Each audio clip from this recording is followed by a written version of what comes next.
So we'll launch right into it. Students will be watching this, and many of them will be thinking, is an university education worth the time and money?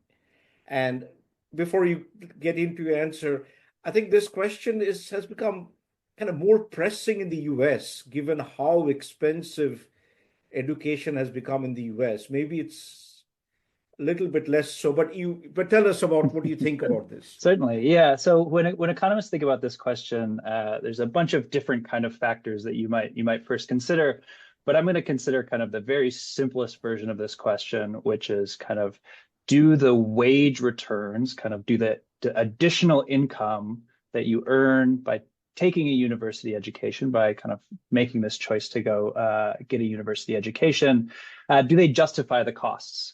And importantly, as economists, we know that the costs both include the kind of financial cost, which, as you mentioned, in the U.S. is quite high, $50,000 tuition a year maybe, but also the opportunity cost. So those students spend the time, say usually 3 or 4 years in university, and by doing so, they're giving up, kind of foregoing working in the labor market for that time. So I think on that kind of very specific question, I have good news, and that's that most of the best evidence suggests that university education is well worth it. And even at, I mean, it's almost shocking, but even at the really high levels of tuition in the US, for most students who are, especially those who are kind of on the margin, should I go to school or should I not? It seems to be the case that it's a kind of a positive ROI decision. So kind of relative to the costs are outweighed by these really large financial benefits.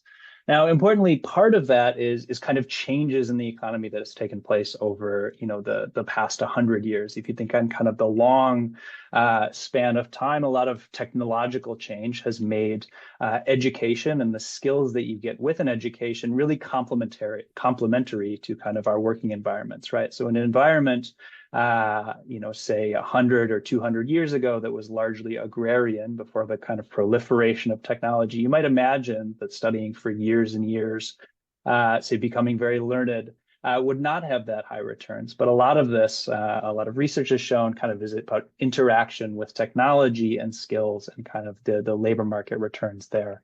One kind of caveat that I should note is that when we talk about a university education, one size, it's not kind of a one size product for students. It can vary on a number of dimensions.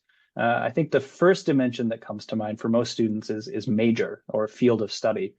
And you might think, the kind of observed wage returns, if you just look at data and think about who's making the most with their university education, you might think about kind of STEM majors or law, medicine, finance. Those are majors that come to mind. And kind of at the other end of the spectrum might be some kind of humanities.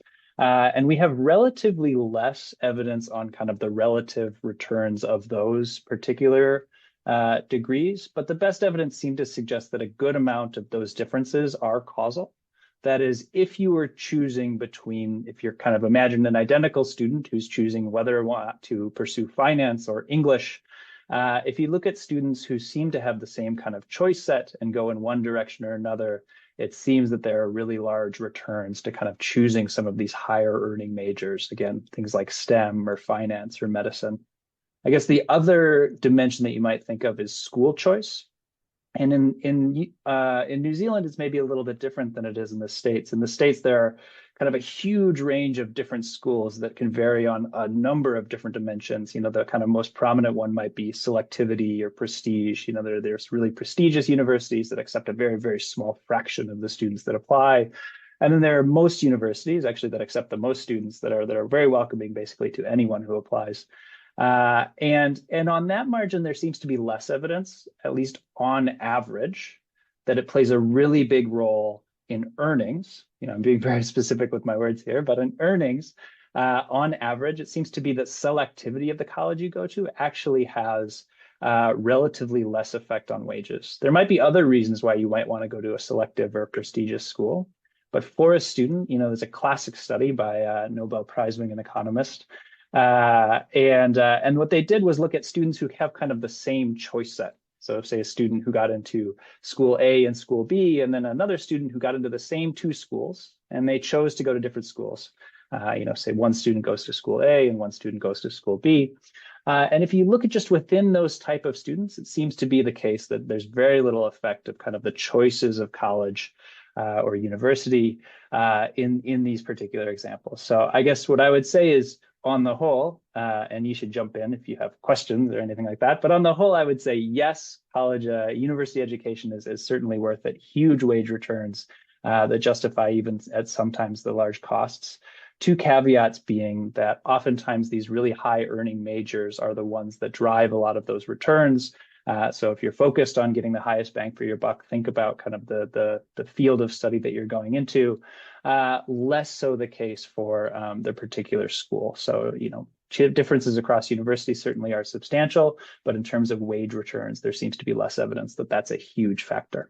For your time.